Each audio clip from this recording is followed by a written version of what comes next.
Beneath Hollywood's golden lights, secrets waited in the shadows. An actress who risked everything for love. A rising star silenced by those who feared her daring. 20 women, forbidden desires, and scandals the studios tried to hide. Tonight, their untold stories finally emerge.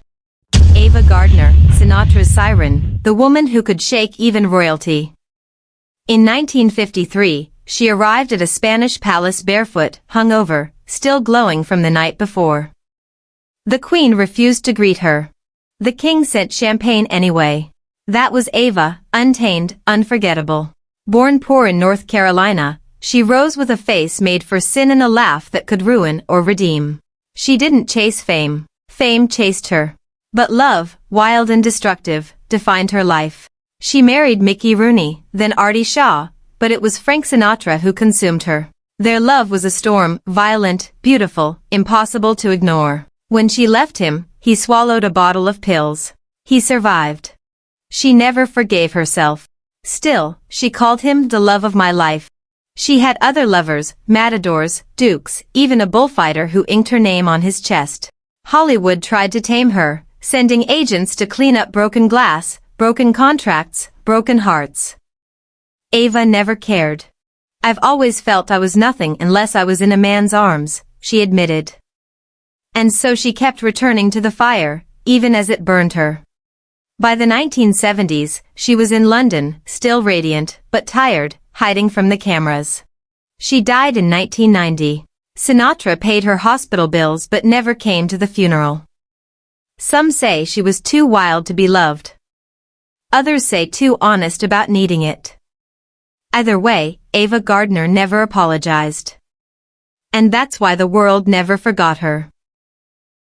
Joan Crawford. In 1935, Joan Crawford stood at the top of her Brentwood staircase, told her lover to leave, and tossed his suitcase into the roses.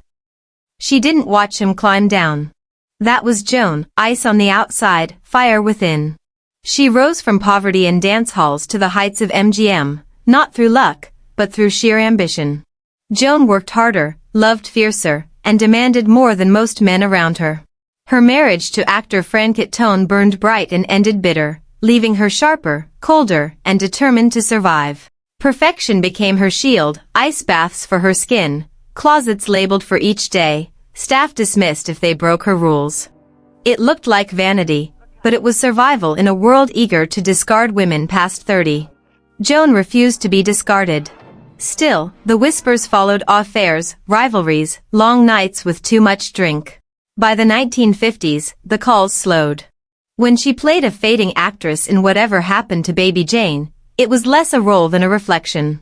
She died in 1977, her world still organized, her legacy still debated. Joan Crawford was not warm, nor gentle, but unforgettable. A woman of steel, who fought for every role, every kiss, every piece of her place in Hollywood. Hedy Lamarr. The actress whose beauty could stop hearts and whose mind could start revolutions. In 1941, while men gawked at her on the silver screen, she quietly sketched blueprints for a torpedo system between takes. Hedy didn't just seduce Hollywood, she outsmarted it. With cheekbones sharp enough to cut through smoke and an accent that made even the most confident men stumble, she arrived from Austria as a living mystery. Her debut in Ecstasy, one of the first widely released films to feature nudity, brought instant notoriety. Yet, it was her intellect, not her body, that made her dangerous. She co-invented frequency-hopping technology to thwart Nazi interference, a principle that would later underpin Wi-Fi and Bluetooth. Hollywood didn't want a genius, it wanted a goddess. Hedy played both roles flawlessly. Her love life read like a European novel, 6 marriages, countless lovers, whispers of affairs with the powerful. She married a Nazi arms dealer before fleeing him, later linked to Howard Hughes, who gifted her miniature airplane wings, a symbol of obsession and control. She once said, "Every time I leave a man, I keep the house." Funny on the surface, but beneath it lay quiet sorrow.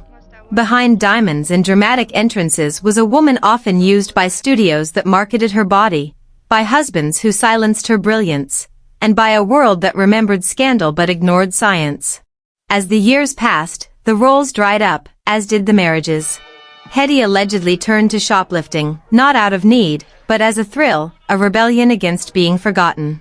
Financially strained and emotionally tested, she watched the world remember only the bombshell, not the blueprint, the face, not the fire behind it. She died in 2000, her ashes scattered over the Vienna woods, the city she had once fled for freedom. Hedy Lamarr was never just one thing, never merely a starlet, never merely a genius. In Hollywood, built on illusion, perhaps her greatest scandal was being unapologetically real. Elizabeth Taylor. The violet-eyed queen of Hollywood whose name became forever tied to grand, messy, unforgettable love. She said I do 8 times, each marriage like stepping straight into fire. Raised in the strict studio system, Elizabeth refused to obey the rules. She lived loudly, unapologetically, and with a heart that never stopped chasing love. By 26, she had already buried one husband, stolen another, and made history as the first actress to earn $1 million for a single role. But it wasn't Cleopatra that made her infamous, it was what happened off-screen. On that set, she collided with Richard Burton, and the world witnessed their stormy passion unfold. Married to others, yet drawn like magnets, they fought, reconciled, and loved with a force that shook everyone watching. They married and divorced twice, as if they could never live with, or without, each other. But Richard was only one chapter. Elizabeth's great love, Mike Todd, was lost in a plane crash, leaving her shattered. Eddie Fisher left Debbie Reynolds for her, and the public never forgave. Husbands came and went, but what Elizabeth gathered more than anything was heartbreak. Still, she never hid, never apologized. With a mischievous smile, she once said, "I only slept with men I was married to." How many women can make that claim? In later years, her health faltered, but even then Elizabeth remained a queen, radiant, scandalous, and utterly human. She wasn't the victim of love, she was its fiercest architect. And long after names fade, the memory of her perfume will linger, like a whisper from the brightest star of them all. Barbara Payton. The wild spirit of Hollywood who lit up every room and every scandal. Her cheekbones cut like switchblades, her walk could make even the most married studio men forget their vows. But Barbara wasn't just dangerous to love, she was impossible to ignore. In the early 1950s, she shone like a star born to dazzle. Blonde, bold, fearless, ready to stand alongside noir legends. While other actresses played bad girls on screen, Barbara lived it for real, her name whispered through studios and sets alike, and she never cared who heard. Her most infamous story? A love triangle with Francho Tone and Tom Neal. Tom found her with Francho, and in a violent frenzy, Francho ended up in a coma. Barbara chose Tom, then Francho, then neither. Her heart never stayed in one place. Audiences couldn't look away, but Hollywood recoiled, her fame turned to scandal, roles disappeared, and her name became tabloid fodder. By the late 1950s, broke and battling addiction, she walked Sunset Boulevard selling herself just to pay for a night's stay. Once, a fan asked for her autograph, she gave it and asked for $5. Barbara published a memoir called I Am Not Ashamed, and truly meant it. She died in 1967 at 39, worn by life but never tamed. She didn't fade quietly. She crashed into the spotlight, bold and unforgettable, leaving a shadow over Hollywood no one ever could erase. Marilyn Monroe. The blonde bombshell who loved too many men. She died alone in satin sheets, yet once the most powerful men in America begged just to kiss her cheek. Presidents, playwrights, producers, they all called her Marilyn, but few knew Norma Jean. In the golden 1950s, she was the dream that sold 1 million tickets. Curves into diamonds, whispers in every hip swing. Behind the camera, chaos clung like smoke. Marilyn didn't just fall for men, she believed them. Joe DiMaggio, who wanted a housewife, Arthur Miller, who tried to rewrite her, and the man in the Oval Office whose name she famously sang into history. Studio bosses called her unreliable. She showed up late, walked off set, demanded respect in a town that saw her as fantasy. Diamonds were offered every time she reached for dignity. She married 3 times, loved many more. Some say her greatest love was the camera, others, the audience that made her feel wanted. Rumors of affairs, secret tapes, midnight calls. Headlines that sold magazines and shattered careers. Yet often, she was the one left waiting by the phone. Over time, the glow dimmed. She struggled with lines, sleep, and staying wanted. The bottle helped, until it didn't. She died at 36, beautiful, blinding, gone too soon. They tried to bury her as a cautionary tale, the girl who loved too recklessly, too often, too deeply. But decades later, men still leave roses on her grave. And somewhere in the hush of old theaters, Marilyn whispers through the screen, "Love me just once more." Tallulah Bankhead. She was the Southern belle who turned scandal into an art form. In 1932, at the Algonquin, Tallulah lit a cigarette and purred, "My dear, I'm as pure as the driven slush." The laughter was loud, but the truth was sharper. Tallulah was the kind of woman you never introduced to your husband, or your wife. Born into Alabama aristocracy, she carried the slow drawl of the South with the force of a hurricane. On stage and off, her name promised wit, chaos, and a night no one forgot. Her lovers weren't secrets, they were headlines. Actors, writers, politicians, women and men alike, Tallulah never discriminated. She joked she'd slept with more people than the phone book, and no one was sure it was just a joke. Studios tried to brand her as a temptress, but Tallulah refused to be packaged. She arrived late, underdressed, and dazzlingly alive. Her performances burned with energy, even as her private life drifted into loneliness and a growing dependence on drink and pills. By the 1940s, roles slowed. Producers found her unpredictable, but Tallulah never begged. Instead,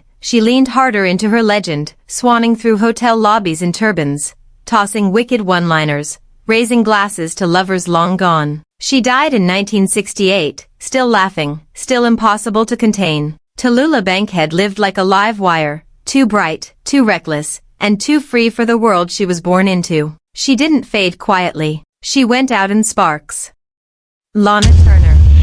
The Hollywood pinup with a hidden edge, whose life often read like a noir script. In 1958, a man lay dead in her living room, stabbed once, the handle still slick with blood. Lana, dressed in pearls, mascara trembling, insisted she hadn't screamed. The world saw only the perfect image, soft curls, tight sweaters, and a voice like honey over ice. But behind that polished facade, chaos followed her everywhere. She married 7 times, each husband bringing his own storm. Lovers ranged from actors to moguls, even gangsters, but none as infamous as mob enforcer Johnny Stompanato, violent, possessive, and public. The night it ended, her teenage daughter Cheryl allegedly intervened, and Johnny was dead. The court deemed it justifiable, yet whispers lingered. Had Lana known? Had the studio concealed the worst? Hollywood was never simple, and Lana thrived in its shadows.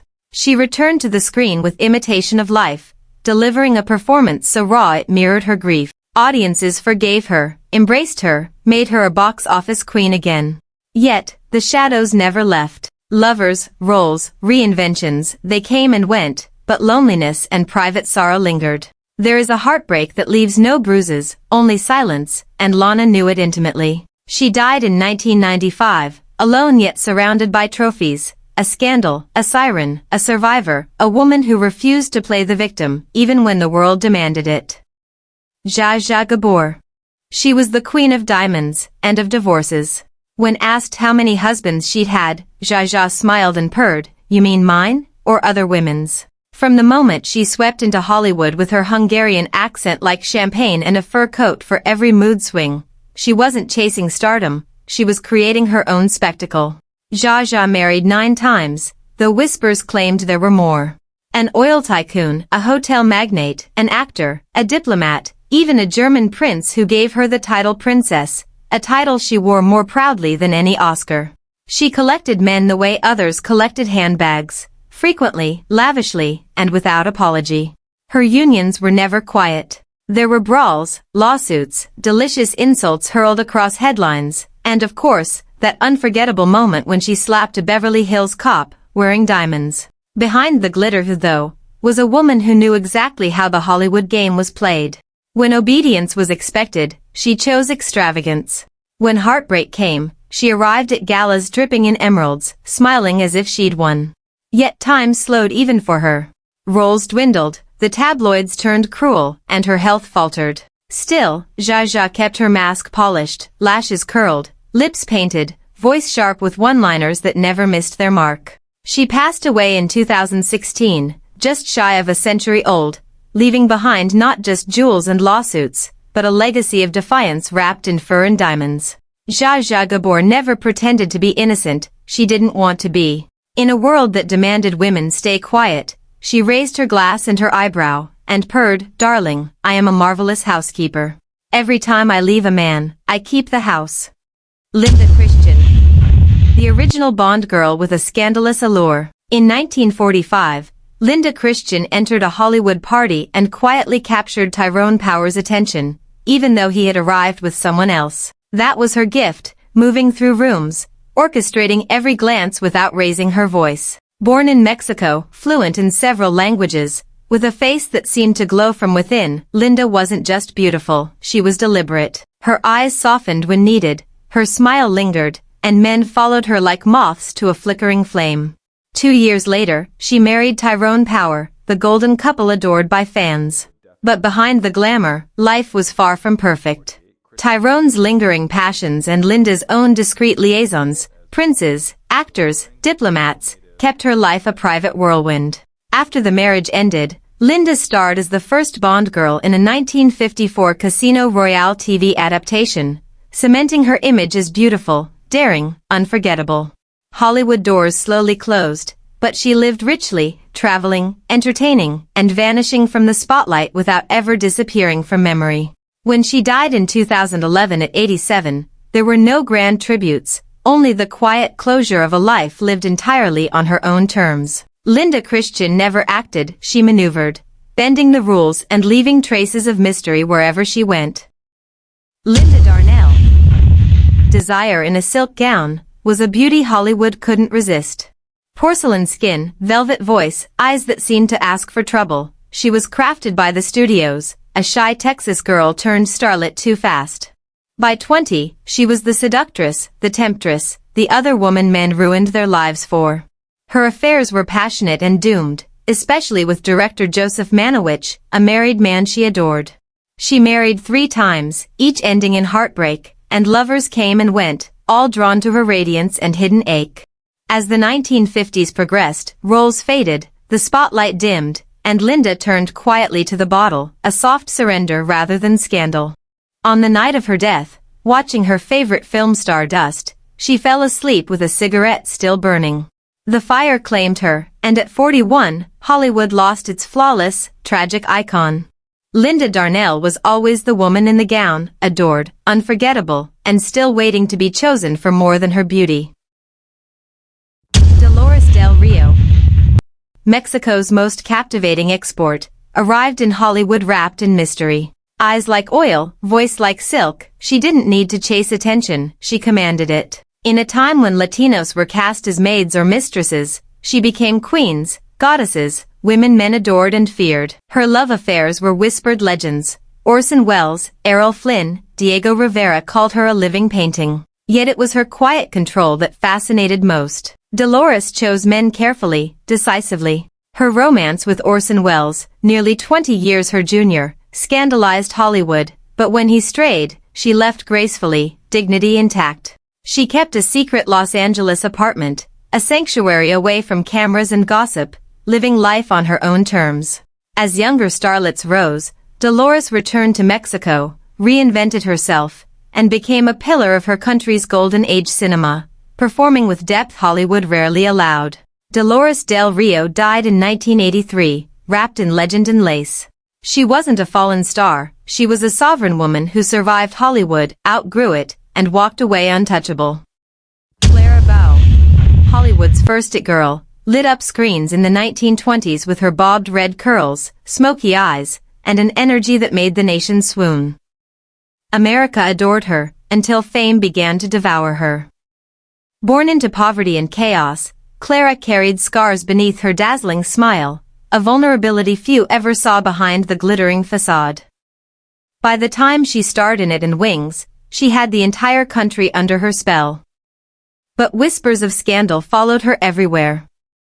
A leaked diary, full of alleged escapades and intimate details, painted her as wild and unstable. Studios turned cold, directors hesitated, and the public, once infatuated, slowly looked away.